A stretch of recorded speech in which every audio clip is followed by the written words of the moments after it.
It's tough in New York's rural counties. There aren't as many services, and access can mean driving more than 100 miles, especially in regards to legal services. Some of them feel like they can't negotiate some of the most basic things. Some of them really have very few opportunities. They have to travel 100 miles to get to one of those regional offices. DInallo is a Democratic candidate for the state Attorney General's office, which will be up for election in November.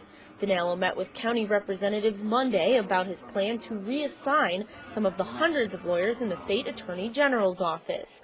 He wants at least one lawyer assigned to each county to make sure rural counties have the same access to consulting and legal services that the larger counties have. This is a way that I think is going to make a difference in connecting upstate and downstate, and just making sure that the rural counties and the counties across the state know that state government is there for them. It's for the whole state, and I think with a modest reallocation of resources, you could really have a serious impact. DInallo says this proposal would be one of his biggest plans if elected to the office of Attorney General.